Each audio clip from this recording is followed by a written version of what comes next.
Espíritu Santo, abre nuestros oídos espirituales, nuestro entendimiento y nuestro corazón para escuchar, recibir y poner en práctica lo que nos dice nuestra Madre Celestial. Extracto del mensaje del 13 de mayo del año 2020. Los mismos gobiernos, algunos de los gobiernos o de los gobernantes, han abusado de esos niños y se cometen crímenes tremendos. Y también hay comercialización de adultos y también de jóvenes. Y hay otros lugares en el mundo también que sucede estas cosas. El Papa no es ajeno a todo eso. Incluso ha habido aberraciones de este tipo en el mismo Vaticano. ¿Qué me contás? ¿No? El Papa no es ajeno a todo esto.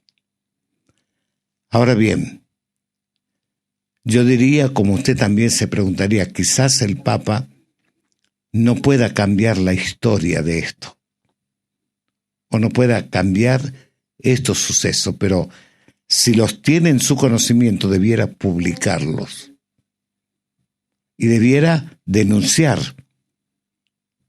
al gobierno estadounidense y a otros gobiernos que ocultan este tipo de cosas. Pero lo peor aún, si no puede denunciar y tiene que tapar lo que sucede dentro del propio Vaticano, ¿qué va a hacer por el resto? Imposible. Pero también este tipo de aberraciones suceden dentro del Vaticano. Tremendo. Tremendo.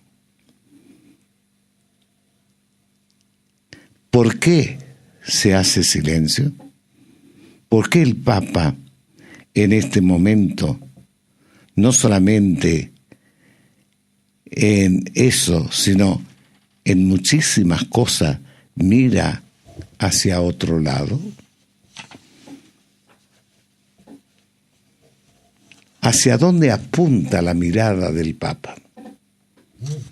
De Francisco.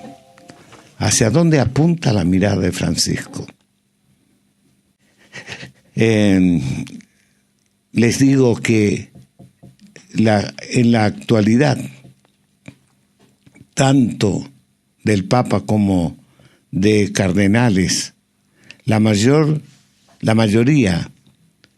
de cardenales, masones y obispos están provocando la ira de Dios. El Papa, cardenales y obispos en el Vaticano, en lugar de provocar la bendición de Dios, están provocando la ira de Dios.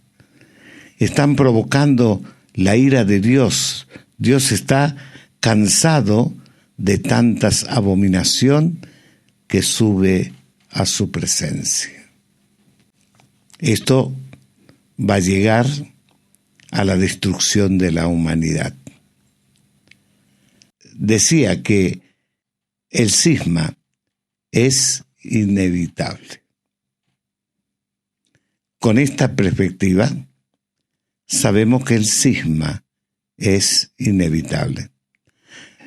Decía que el cisma es inevitable.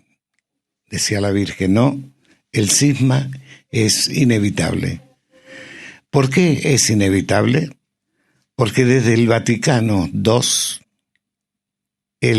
en adelante, del Vaticano II, en adelante, se cometieron los sacrilegios más grandes dentro de la Iglesia, al llegar al punto de convertir el presbiterio de muchas parroquias y de muchas iglesias en escenarios de cómicos, de payasos y de toda clase de profanaciones en la casa de Dios. O sea, los altares sagrados se convierten en escenarios de payasos en la casa de Dios. ¿Qué más? Dentro del Vaticano, las profanaciones son permanentes. La profanación, sobre todo en la Eucaristía. Muchos han dejado de creer en la Eucaristía.